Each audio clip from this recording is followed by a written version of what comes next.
ఢిల్లీలో కాలుష్యాన్ని తగ్గించేందుకు ఢిల్లీ ప్రభుత్వం పలు చర్యలు చేపట్టింది. ఇందులో భాగంగా the Delhi pollution control committee వాహనాలకు పొల్యూషన్ సర్టిఫికేట్ లేకపోతే పెట్రోల్ పట్టకూడదంటూ స్పష్టమైన ఆదేశాలు జారీ చేసింది.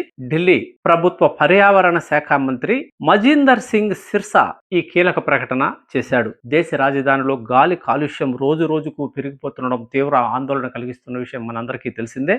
జనం శ్వాసకోశ సంబంధిత వ్యాధులతో అల్లాడిపోతున్నారు. మంగళవారం నాడు ఎయిర్ క్వాలిటీ ఇండెక్స్ 400కు పైగా రికార్డ్ అయిందంటే ఇక్కడ కాలుష్యం ఏ స్థాయిలో ఉందో ఊహించుకోవచ్చు. దీంతో ఢిల్లీ పొల్యూషన్ కంట్రోల్ కమిటీ గాలి కాలుష్యాన్ని తగ్గించడంపై కఠినంగా వ్యవహరించాలని నిర్ణయించింది.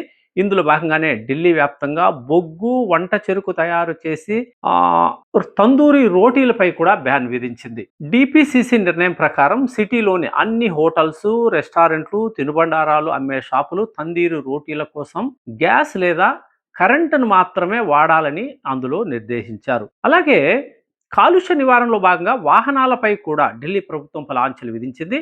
పొల్యూషన్ అండర్ కంట్రోల్ సర్టిఫికెట్ ఉన్న వాహనాలకు మాత్రమే ఇంధనాన్ని నింపుతారని ఆ మేరకు ఆదేశాలు జారీ చేసింది. ఢిల్లీ రవాణా శాఖ మంత్రి పియూసి సర్టిఫికెట్ లేని వాహనాలకు ఢిల్లీ ఎన్సీఆర్ ప్రాంతాల్లో పెట్రోల్ స్టేషన్లో పెట్రోల్ కానీ డీజిల్ కానీ అమ్మరని తేల్చి చెప్పారు.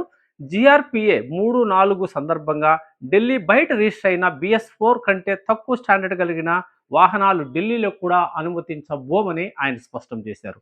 అంటే ఎట్టకేలకు రేఖ ప్రభుత్వం కూడా ఈ కాలుష్యం పైన అప్రమత్తమైంది. ఇప్పటికే సుప్రీంకోర్టు, ఢిల్లీ హైకోర్టు పలు చర్యలు సూచిస్తున్నాయి. వీటన్నిటిని పరిగణలోకి తీసుకుంటూ కాలుష్యాన్ని నివారించేందుకు పొల్యూషన్ సర్టిఫికెట్ ఉన్న వాహనాలు, BS4 కంటే తక్కువ ప్రమాణాలు కలిగిన వాహనాలని ఢిల్లీలోకి అనుమతించకపోవడం, పొల్యూషన్ సర్టిఫికెట్ లేని వాహనాలకి పెట్రోల్ నింపమని ఆదేశాలు జారీ చేయడం చాలా బాగుంది.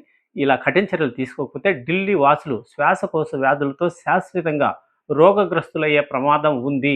దేశ రాజధానిలో పొల్యూషన్ కంట్రోల్ చేయకపోతే దేశం తీవ్ర ఇబ్బందుల్లో పడే అవకాశం ఉంది.